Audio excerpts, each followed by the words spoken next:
Test, test, 1, 2, test, 1, 2.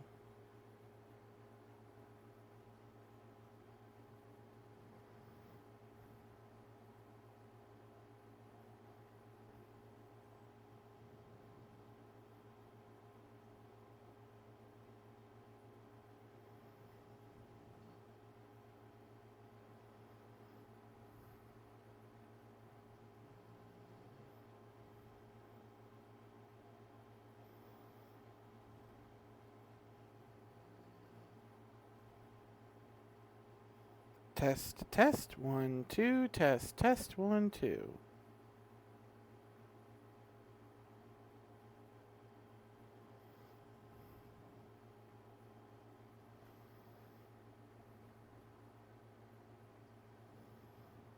Test, 1, 2, test, 1, 2.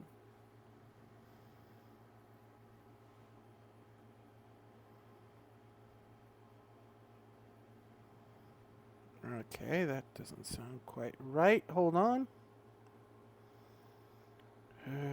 Properties.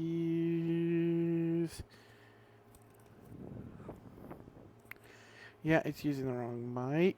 That should be better now.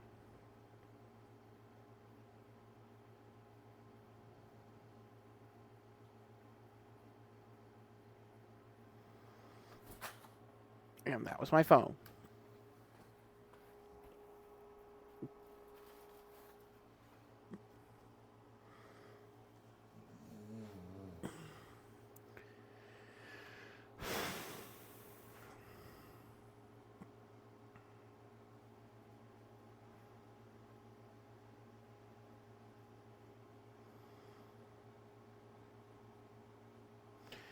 All right. I think that's all the audio issues ironed out.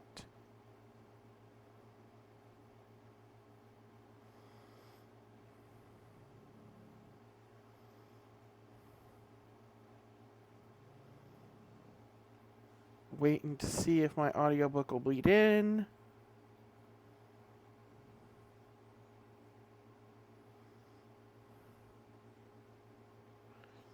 Okay. Still don't know why it's doing that. I've ran some tests with voice recording, and for some reason, my headset will pick up its own output.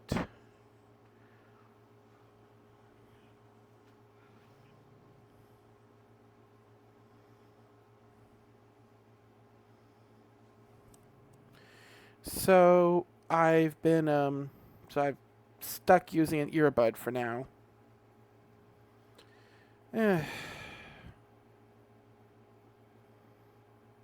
Let me mute myself so I can hear myself. Okay, we are almost set up and ready to go. I have been sick or busy for forever, so I'm glad to finally be getting back into the roll of things again, because my backlog is almost gone.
Sorry about that. A friend of mine messaged me.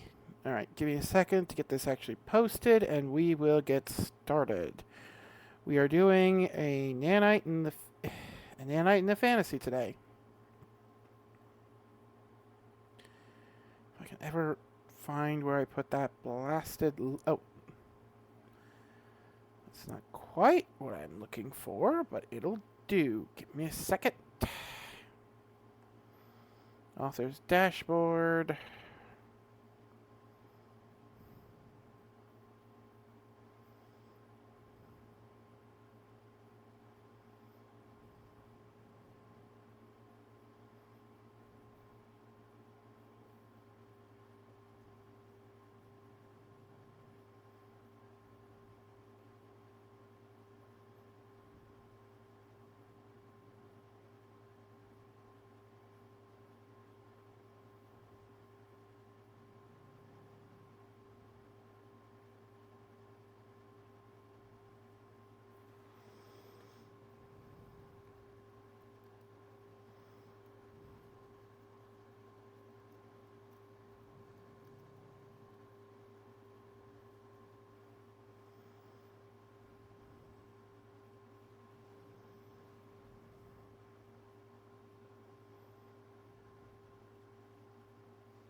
Page. Sorry.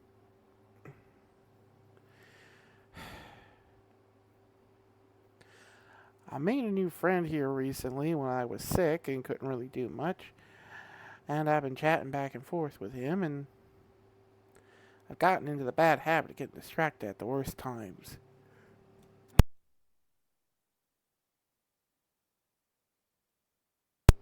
I hope I got to that mute button fast enough. Sorry, had to sneeze.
The higher rank noble Gray had warned would come to visit. It had been almost a week since the incident in the forest. Why are you not working? No, the mic's on.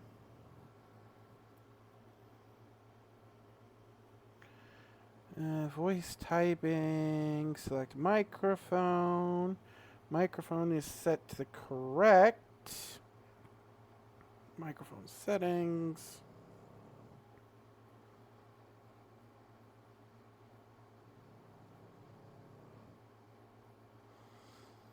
And that's the default device.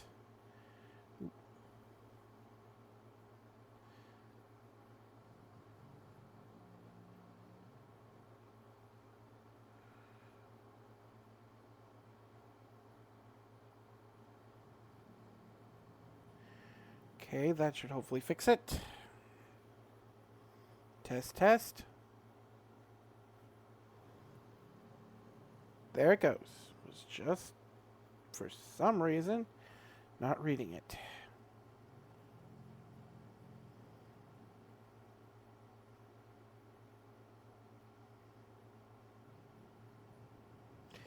It had been almost a week since the incident with the insects attacking Sam's forest, and the higher ranking noble Gray had warned her about had finally shown up with one of the resource convoys.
Which had only gotten more frequent. Not only because they were attempting to restore the original trade route, but because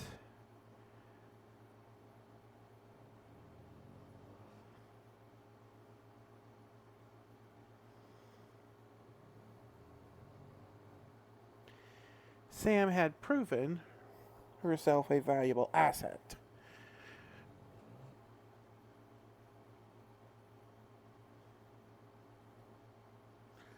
Loose rock or broken bricks, damaged swords, or rusty farm tools.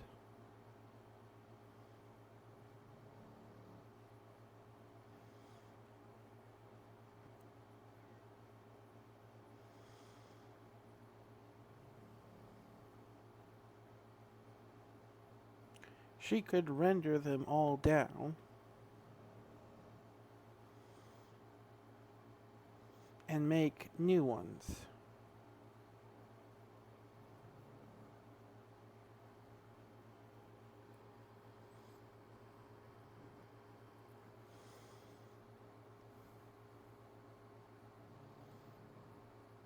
ones out of the base material. 2 or 3 carts of rubble and brick would come in, and a single cart of perfectly shaped sewn bricks and slabs would leave out. Pallets of rusty metal, bent and destroyed equipment would come in, and pallets of almost equal number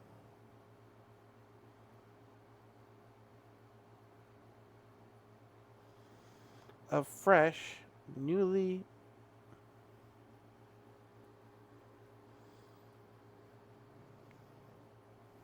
identical weapons would leave out.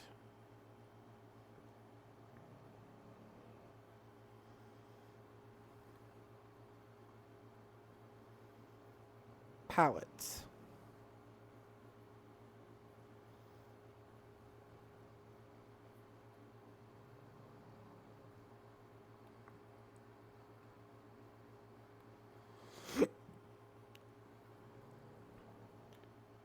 And almost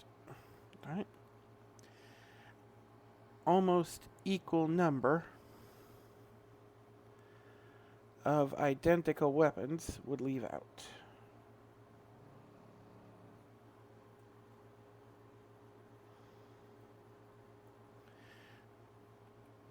New identical weapons would leave out.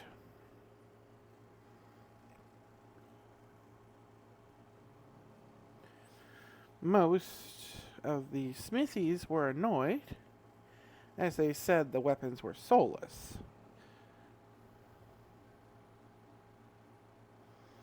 They were just blades. Identical in form, identical in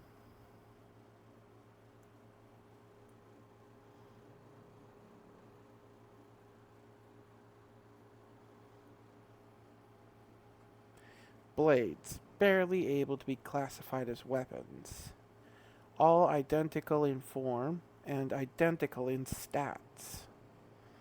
They gave no bonus. They gave no boosts.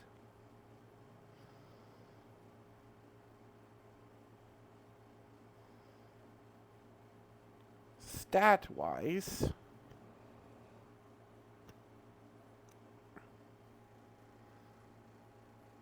an identical blade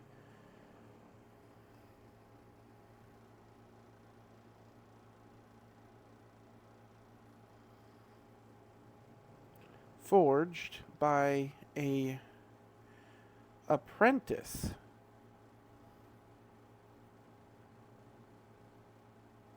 blacksmith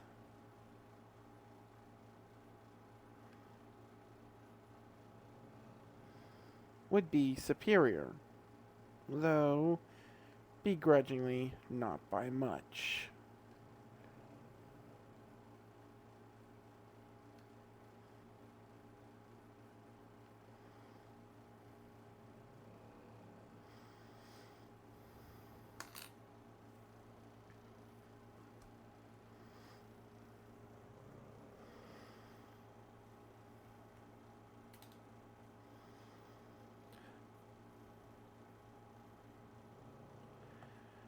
But the speed of output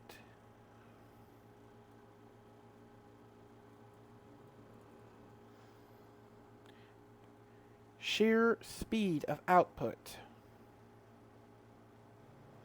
made those minute bonuses all but mute.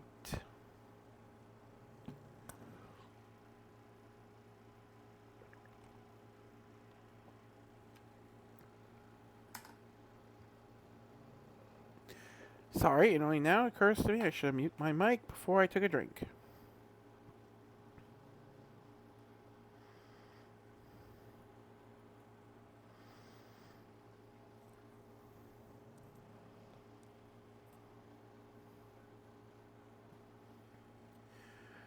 And they could prioritize the slightly better forge weapons for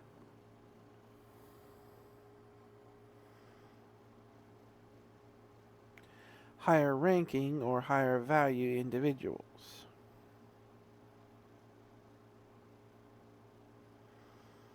Rather than having to give them to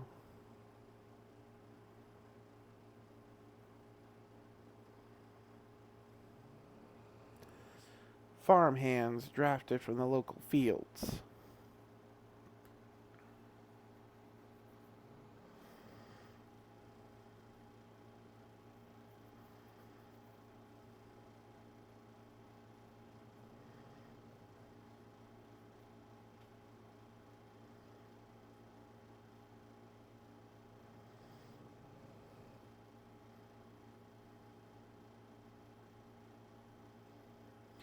The official that showed up in,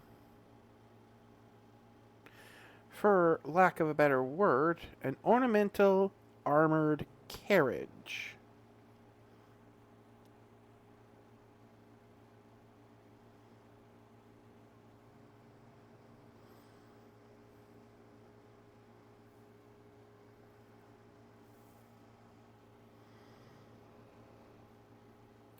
Something that was definitely way too heavy to move under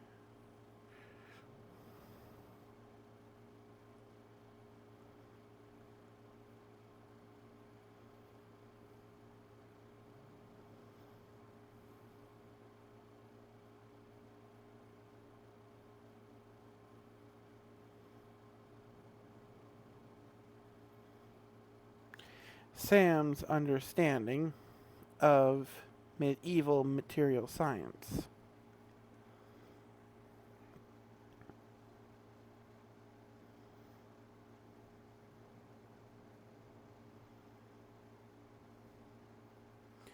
On closer inspection, it had actual shocks, compressed springs, similar to what you might find in an automobile.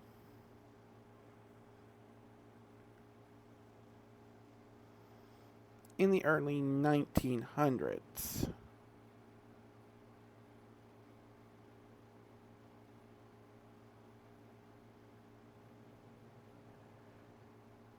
Late 1900s.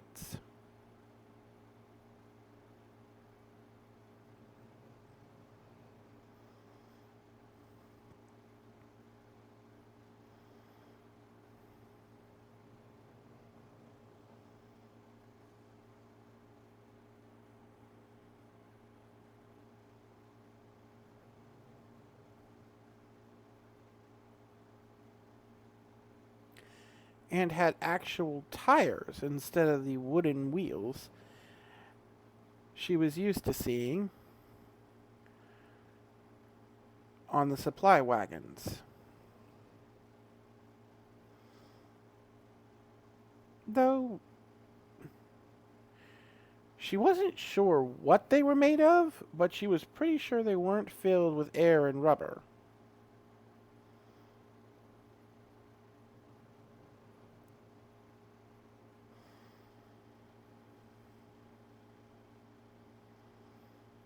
As the material was blue. Not a dyed blue either.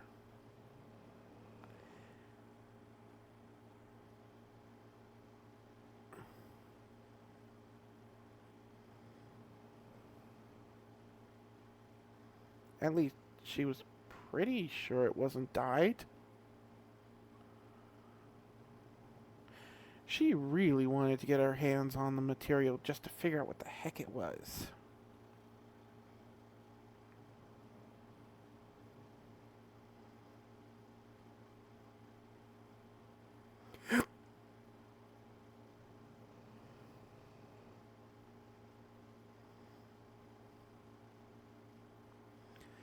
But that was something she'd have to question Gray about later.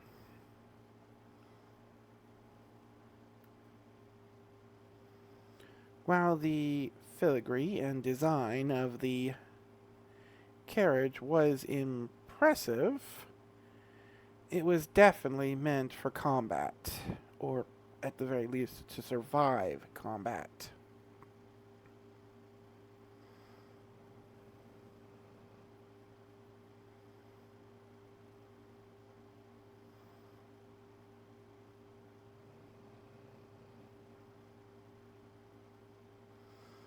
Heavy metal doors on each side with a slit that could either be fired through or opened to see out.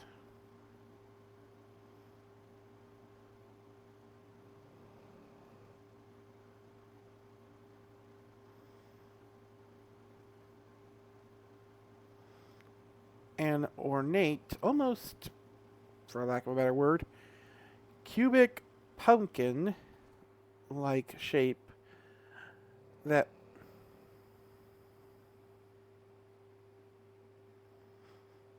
made up its exterior.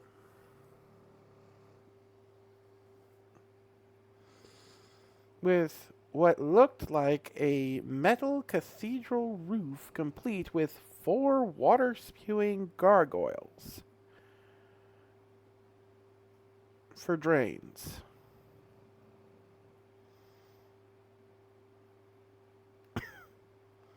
It was simultaneously the most gaudy thing she had ever seen and probably the most well defended.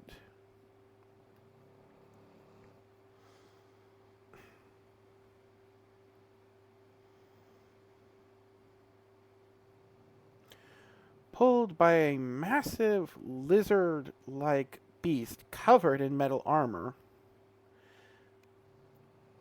that looked like a cross between a 6-legged armadillo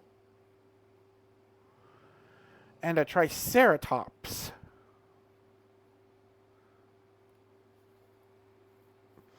It literally just rolled over anything that got in its way. The undead were unable to slow it down, and really put into merit just how outclassed the undead hordes were against the various sentient races. The problem was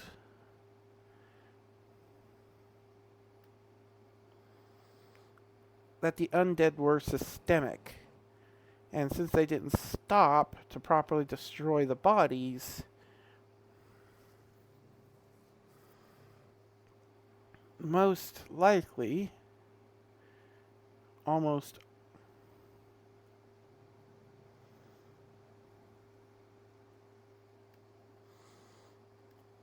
most, if not all, would get back up again later.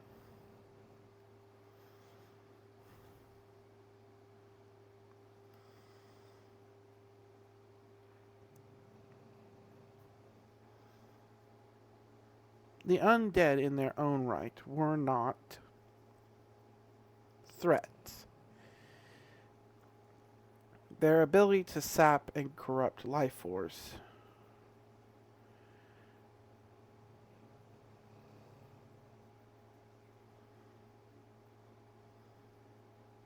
to turn the dead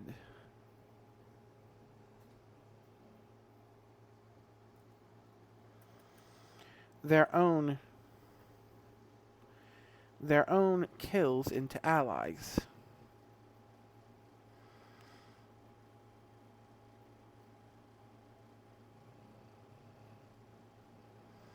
And inability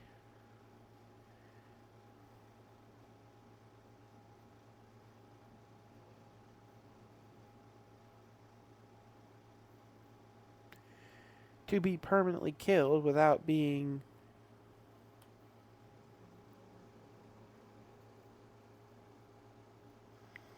rendering the corpse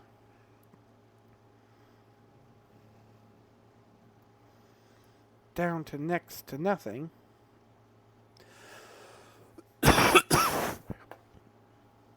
Mente. Oh shit! Shoot!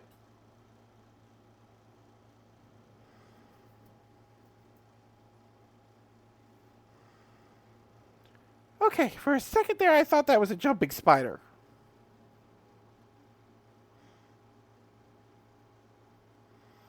No, no, that is.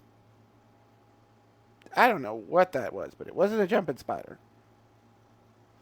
But it scared the outright shit out of me.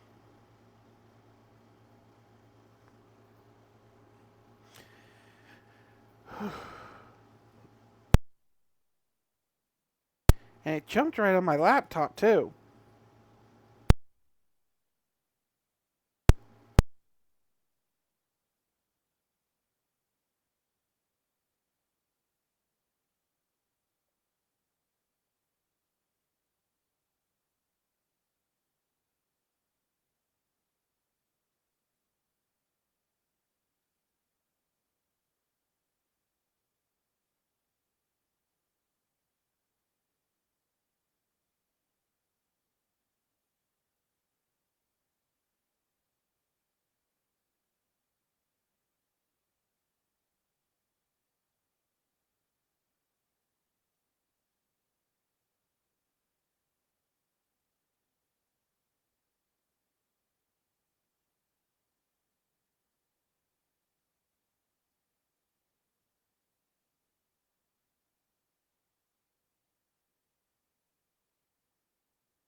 Okay, I calmed down a little. I have drank a bunch of water, and I am ready to continue. Just sorry about that. That scared the living crap out of me. We got wolf spiders here, and those things will jump at you. And if you get bit by one of those things, you gotta go to the hospital. Not like, oh, just pour some peroxide on it. It's gonna sting like a bitch, and uh, it'll swell up in the morning, like attic spiders. No, those things, if they bite you, you gotta go to the hospital. Because while you might not be allergic, there's a good chance you are allergic. I think it's like a 45% chance you aren't. And if you aren't, it might kill you. If not, it is going to absolutely wreck your shit. It is going to swell up. It is going to hurt. It is going to leak pus and sting and burn and mender whatever part of you it bites. Almost completely useless for multiple days on end unless you go to the hospital and get a shot in the wound. And if you are allergic, it'll keep swelling up and spread towards your lungs and kill you. You don't mess with the brown spiders that jump here.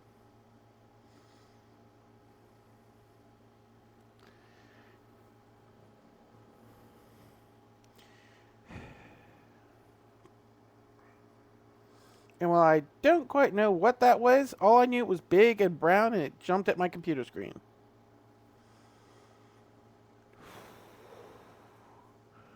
So, let's get back to it. I'm also still a little bit sick, so I might be a little coughy and sneezy. Sorry.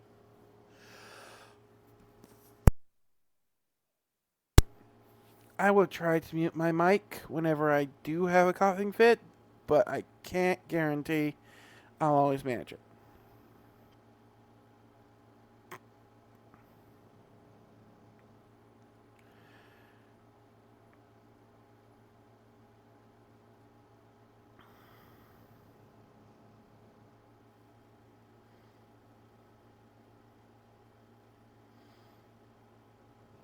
Test, test, 1, 2, test, 1, 2.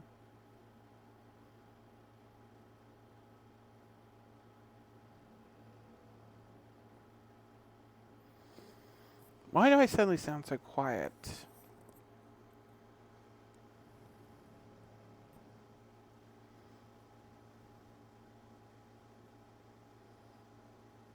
Okay, that's a bit better. I keep forgetting the mic is on one side of the flat part of this thing, and I keep angling away from me.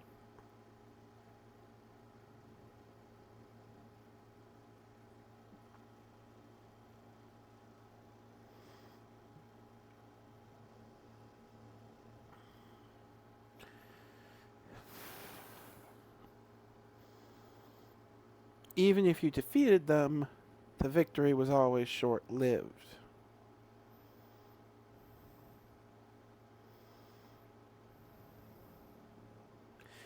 And unless you could fight using something like fire or acid,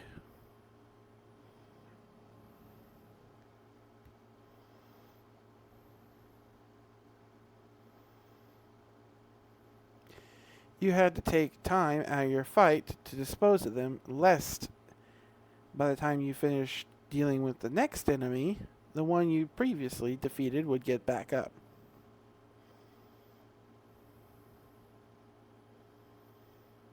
They continue this process, just throwing numbers at the problem until the problem finally stopped moving.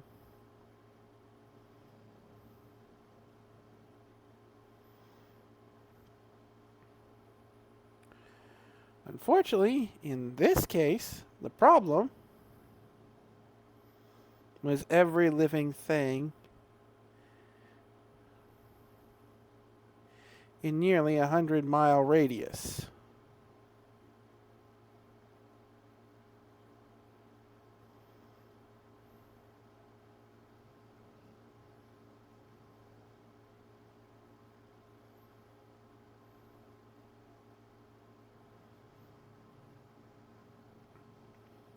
The undead came across.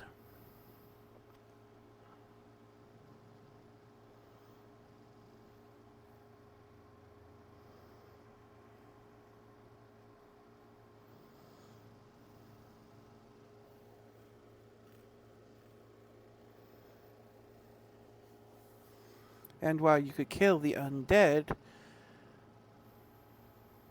they'd still blight the land, sucking out its very life force to fuel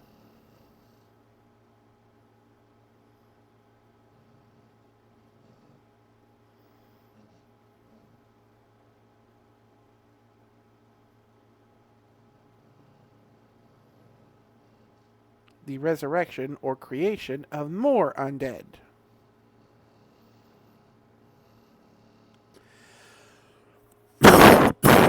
Excuse me.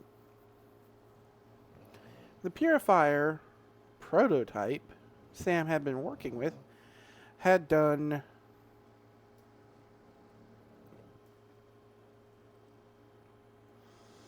a lot at pushing that back. As the wall around the valley grew closer to completion,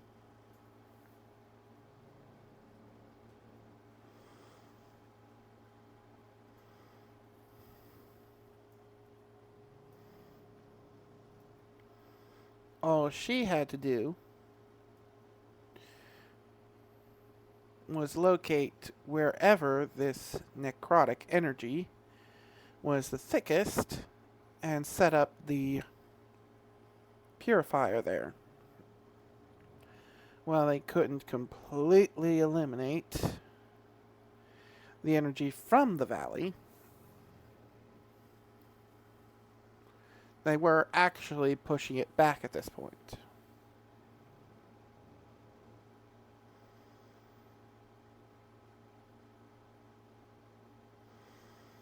And with the wall construction nearing completion, and the small assortment of mana crystals she had been able to gather from the various monsters in the dungeon, as well as Gray's connections, she had started to set them up behind the completed section of wall, feeding directly into her power grid.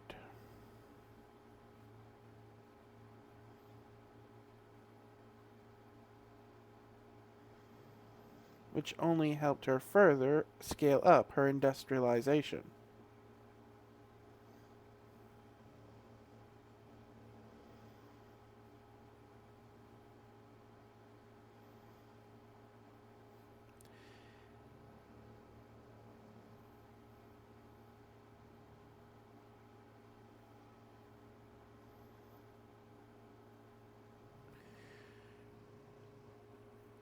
She had even set up an assembly line for spears, pikes,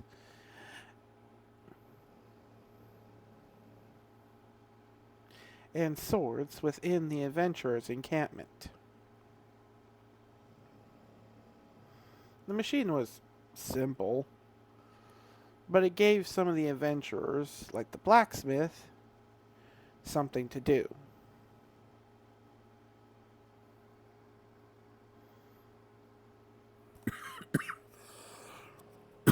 As they studied her technique,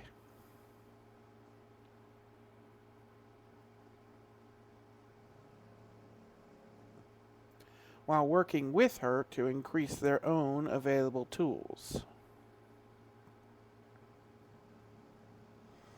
The assembly line was pretty simple.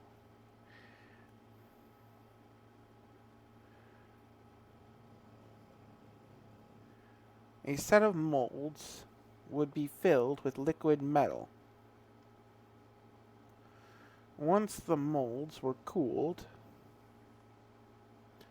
they would be opened.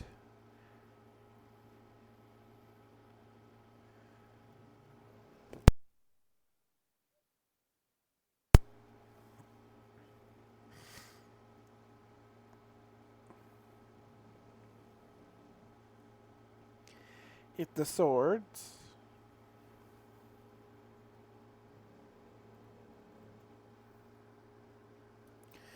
and if the components were in decent enough shape, a set of mechanical arms would weld off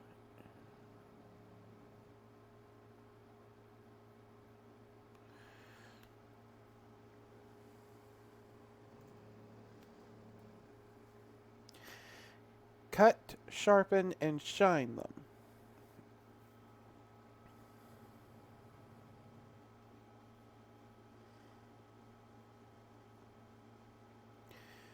While in theory, they were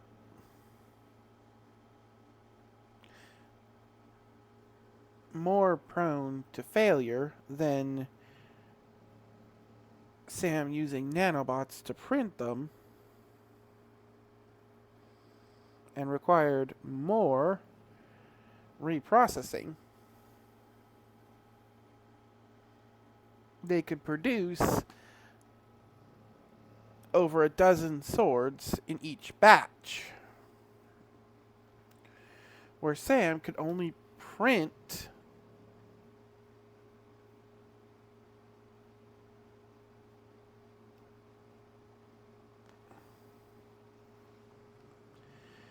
yeah, boy.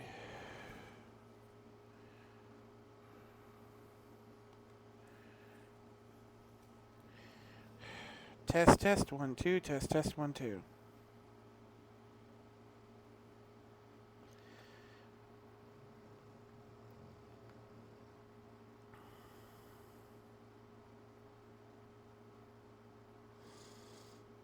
Test, test, 1, 2. Test, test, 1, 2.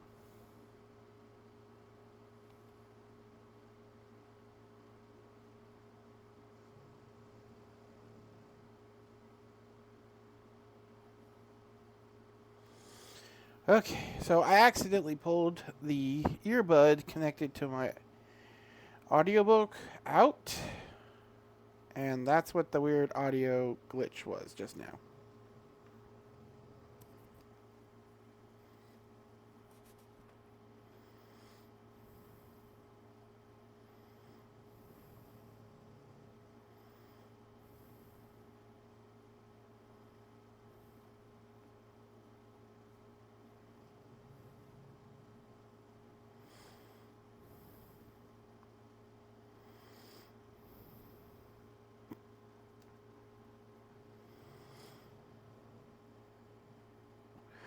Where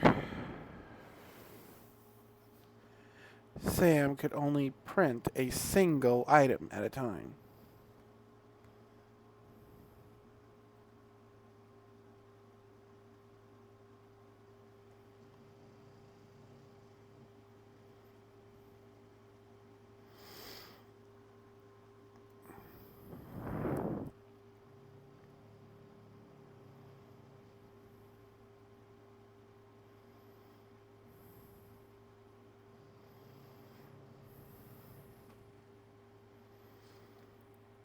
But with the increased power from each collector,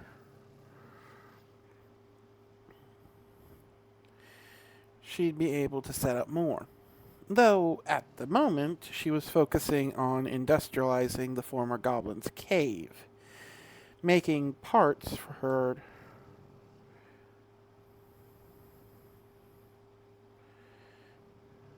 aerial drones and dog drones, as well as printing something special.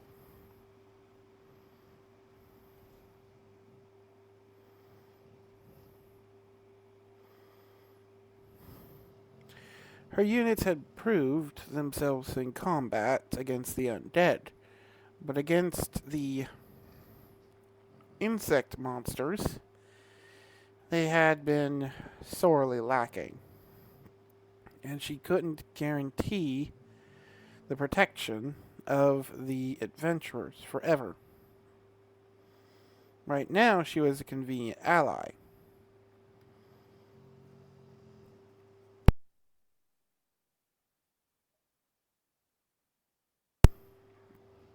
But who knew where their loyalties would lie once the current threat was over?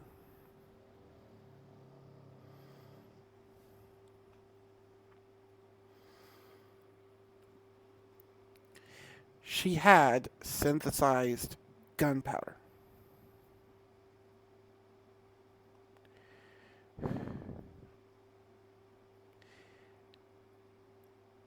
But it was very little. She had requested sulfur from Gray, and he had agreed.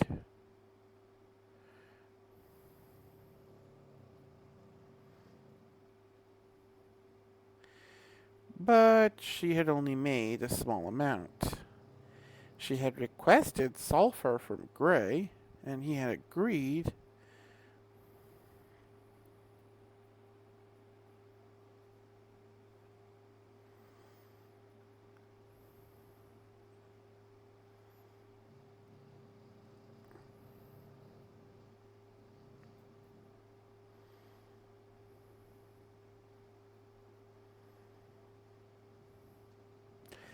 But she knew he'd turn it over to her in exchange as a payment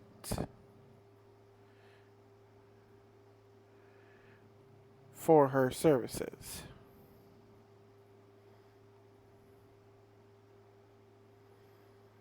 And she had no idea if it was worth less or more than the metal he usually provided her.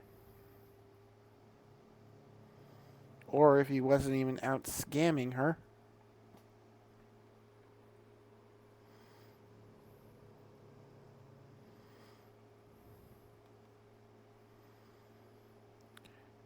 Scamming her with that payment to begin with. at the end of the day, she could not rely on trade. She had too little knowledge of the world beyond the valley, too little knowledge on the local political structure.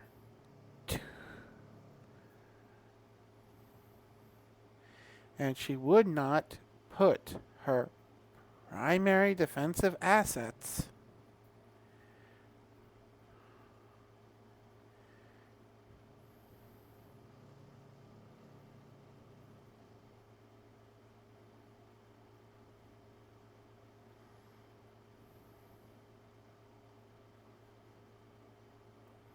the supply chain to fuel her primary defensive assets in foreign hands.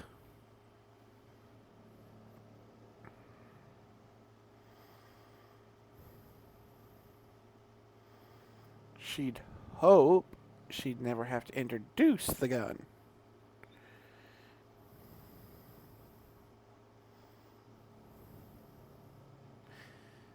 But in a world with magic bullshit, she knew her hopes mattered very little.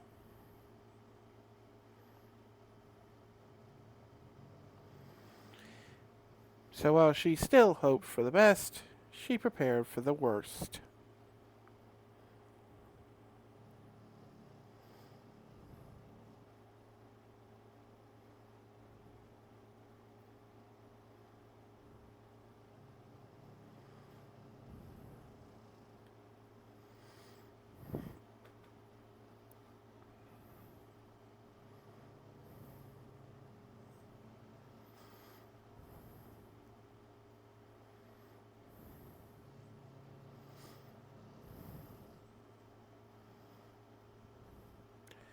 But until such a time as she could properly mass produce firearms and ammunition, she would have to work on more medieval levels.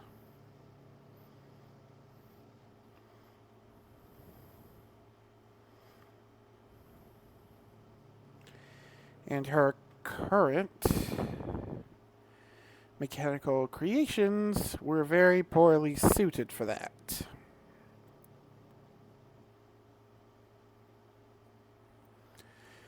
The repeater crossbow design she was working on for the aerial units likely would help close that gap somewhat.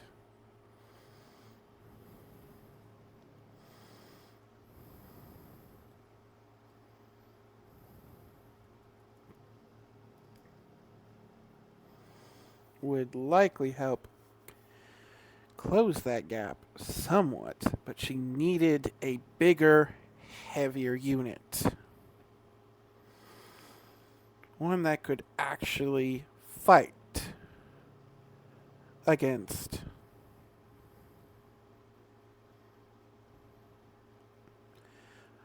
opponents instead of relying on range.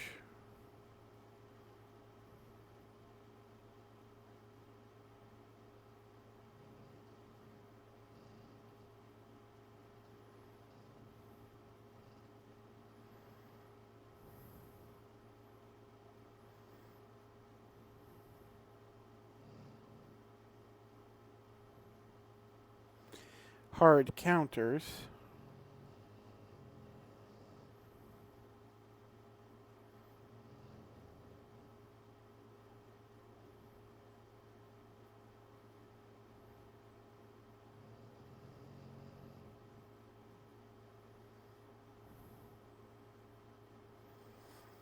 In or sheer numbers.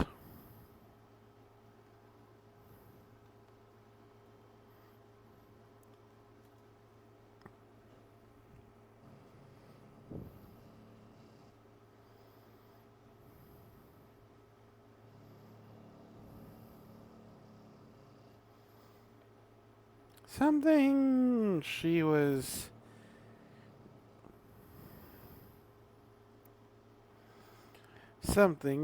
realizing she was very poorly equipped for.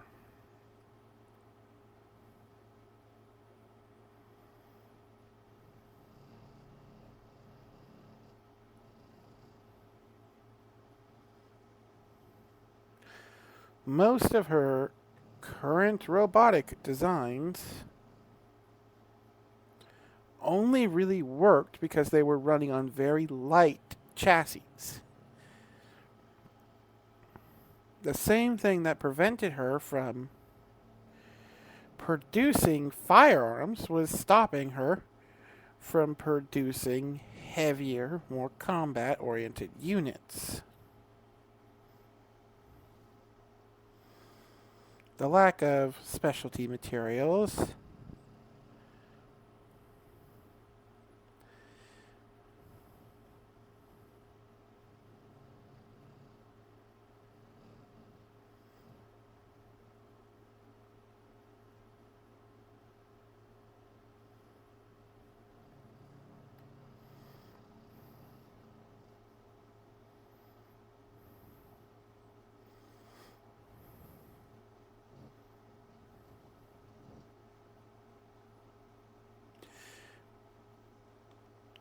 such as non-combustible lubricants, aluminum, or titanium, metals that just didn't exist in her valley.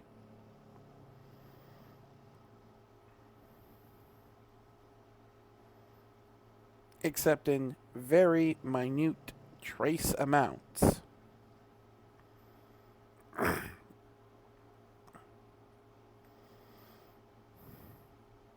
Seriously, she had found more gold just lying around beneath their feet than she had aluminum.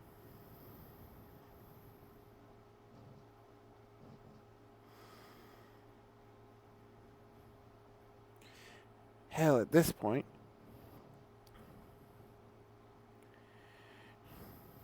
she was considering trading the raw gold for copper, as she never could seem to find enough of it. That might actually be something to consider. She didn't have a lot,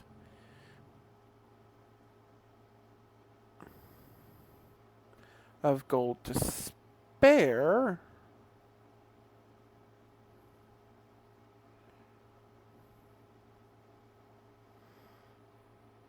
Only 12 grams of the stuff.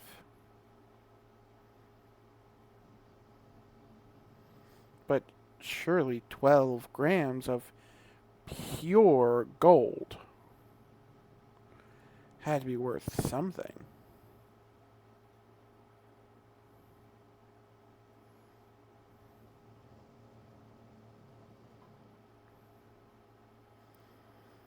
Maybe she could leverage that with the incoming noble.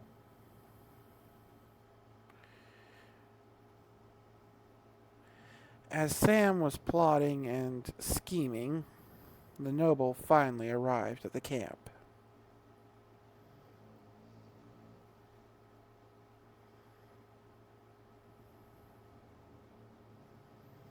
And as if something straight out of a circus performance, a dozen guardsmen and nearly half a dozen maids stepped out, leading a red carpet before a woman in a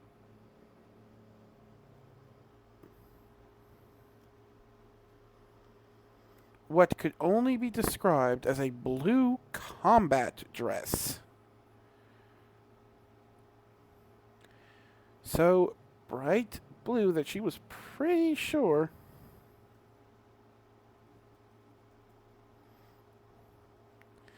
Sam was pretty sure would actually glow in the dark.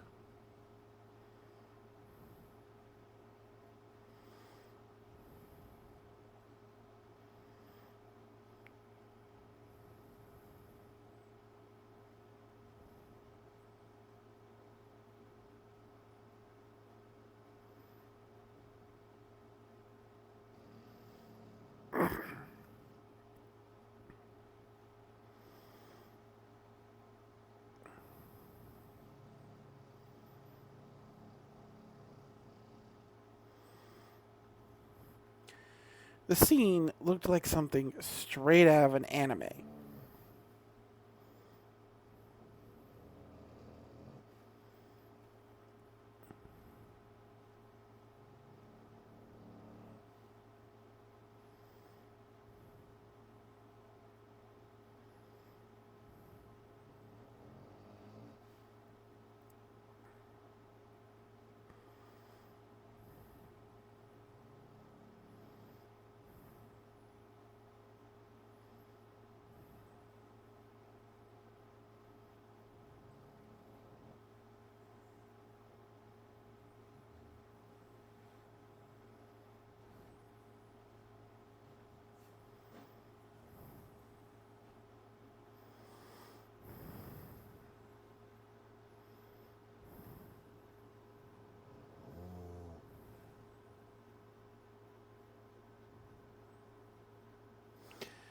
Okay, that's odd.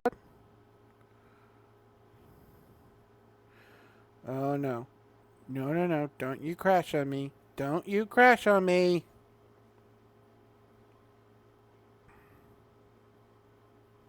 Did it crash?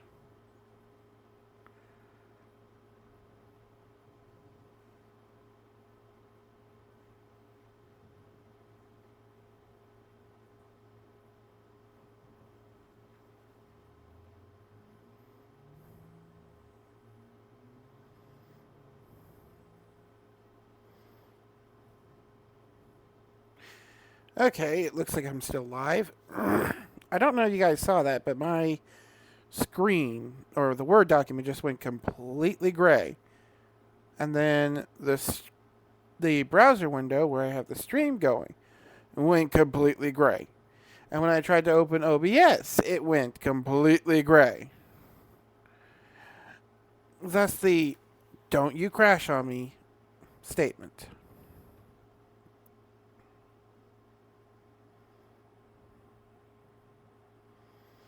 Starting to lose my voice again.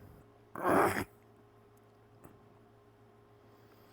only got it back a few days ago, so this might have been a bit too early to be starting streaming again.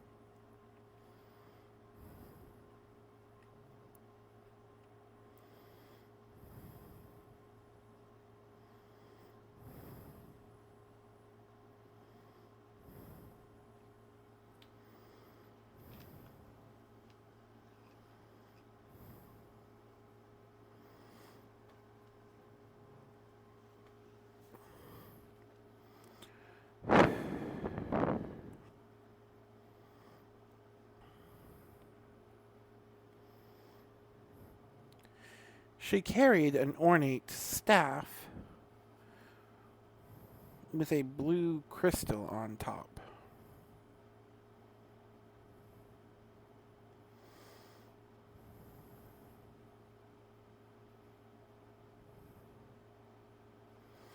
Though, with the way the crystal ended in a sharp point and the metal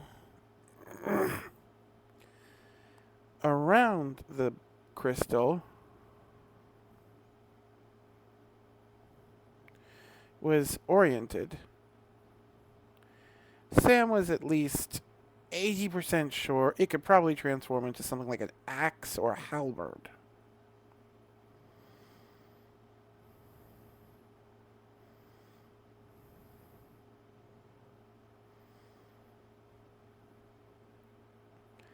If needed.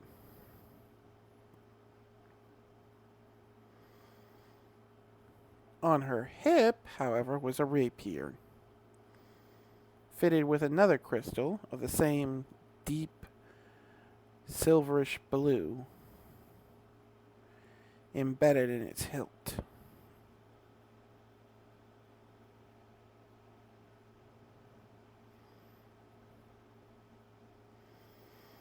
Next after her was a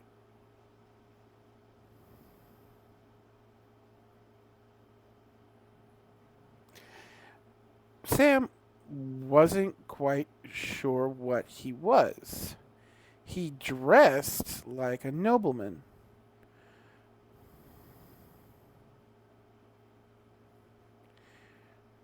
but not an 18th century nobleman.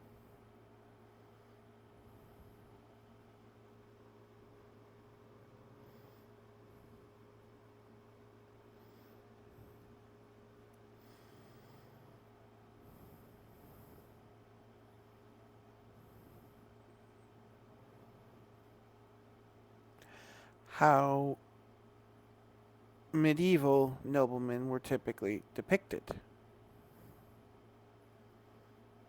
Heck, gray, while not fully matching it, looked somewhat like the depiction of a nobleman from the medieval era, or some fantasy style noble from an anime or video game. This man was dressed more like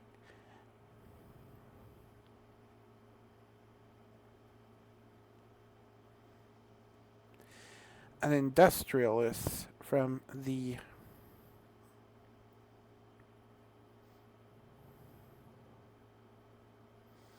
Industrial Revolution. Black hat, walking stick, which she was pretty sure was a cane sword, fitted with a red gem in the hilt.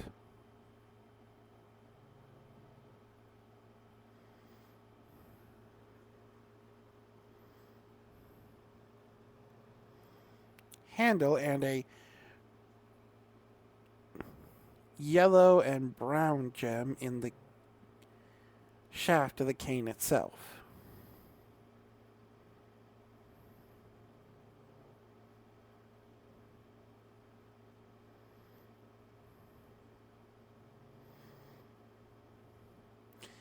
He had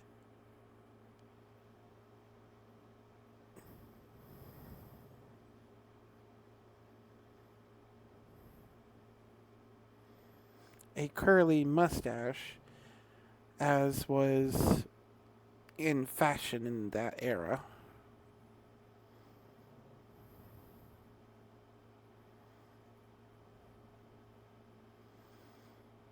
And a thick rimmed pair of glasses. The only thing that looked out of place was the steampunk looking goggles that sat upon the black top hat above.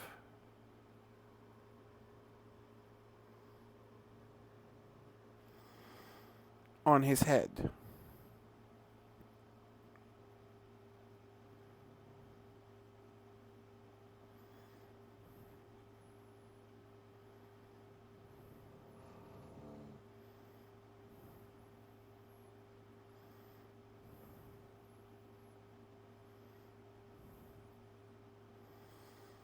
Gray met the two with a lot of bowing and flowery words.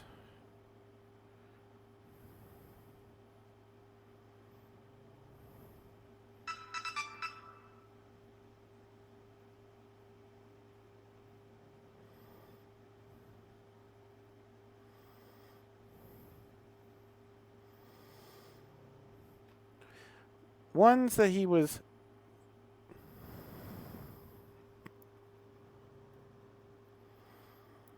Sam was very hopeful she wouldn't have to remember, or was expected to speak as.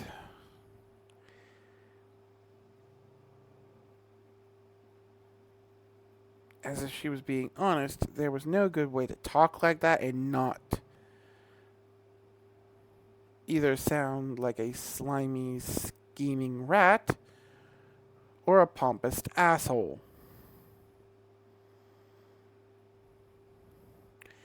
Gray firmly flipping between the two, as if he was unable to decide which was more appropriate.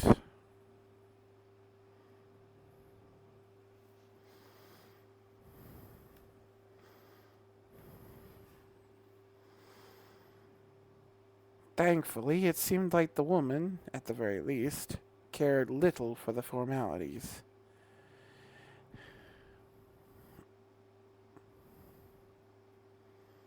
And assured Gray, within the first 5 minutes of groveling, that he could speak to them normally. Something he took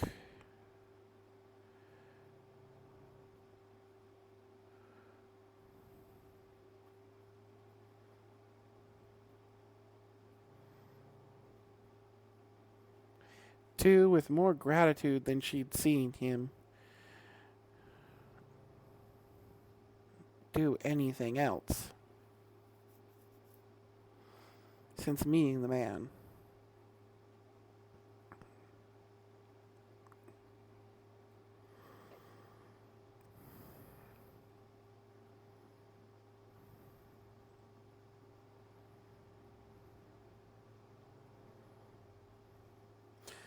Okay, I'm not done, but my throat is killing me, and I'm coughing more and more.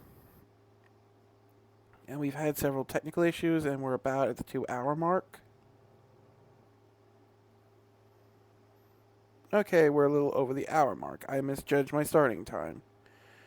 But yeah, I think I'm going to call it there this week, and next week we'll pick back up here and finish it off. So with that said, this is Wrecker signing off.